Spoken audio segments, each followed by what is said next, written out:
आणि तिच्यामध्ये मुक्ताबाईला भूक लागली आणि सांगितलं, दादा मला आता भिक्षा मला भूक लागली, आता भिक्षा मागून आणा तुम्ही. वर्षा भुका तेव्हा लावून देवटा. त्या ठिकाणी ज्ञानदेव महाराज आपल्या बहिणीसाठी भिक्षा मागण्यासाठी ते गेले. आणि काय झालं तर त्या ठिकाणी अक्षरशः जे मुक्ताबाई लावून कोणाला जे द्या. धान्य जे मिळालं होतं, जे पीठ मिळालेलं होतं, ते विसोबा खेचर या ब्राह्मणानं ते त्या ठिकाणी लात मारली. त्याला अक्षरशः का मारली? लात मारली. पण त्यांना खायला नाही द्यायला पाहिजे. आणि लात अशी मारली की हे पुन्हा उचलता सुद्धा नाही आला पाहिजे, म्हणून त्या ठिकाणी मातीमध्ये त्यांनी ते मिसळून टाकलं. मुक्ताबाईला त्या ठिकाणी फार मोठा शोक झाला.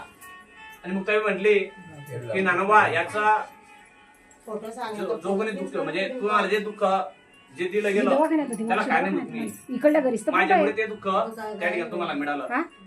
मला भूक लागली नसती तर कदाचित तुम्हाला कोणी बोललं नसतं. बघा त्या ठिकाणी विसोबा खेचर यांनी असं केल्यानंतर ज्ञानेश्वर माऊली यांना दुःख वाटलं की आम्ही एवढा काय अपराध केला आहे की तुम्ही आम्हाला एवढा मोठा त्रास देत आहेत. आणि तो विसोबा खेचर तिथपर्यंत थांबला नाही. त्याने अक्षरशः ज्ञानेश्वर महाराजांच्या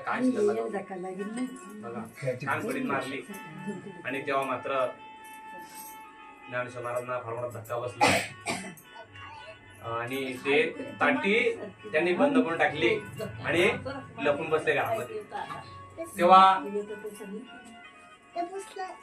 ज्ञानेश्वर माऊलींना समजवण्यासाठी मुक्ताबाई ताटीच्या मंग म्हणतात आणि सांगतात की ज्ञानोबा तुम्ही लय कीर्तनला भंग करतात, तुम्ही लय साधू आहेत असं दाखवतात, तुम्ही लय विद्वान असं दाखवतात, तर संतांना कधी रुसायचं नसतं.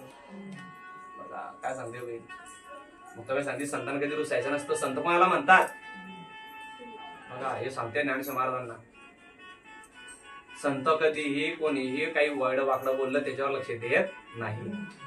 आपण भगवंताचं काम करणार आहे, आपण जर भगवंताचं काम करणार आहे तर आपण कधीही त्या ठिकाणी असं मागे वळून बघत नाही. आपला रस्ता पुढचा असतो. बघा चांगलं काम करत असताना आपल्या जीवनामध्ये चांगलं काम करत असताना हे काटे येतातच आणि ते नगण्य आहे. तर त्या ठिकाणी ज्ञानेश्वर पूर्ण तीर्थ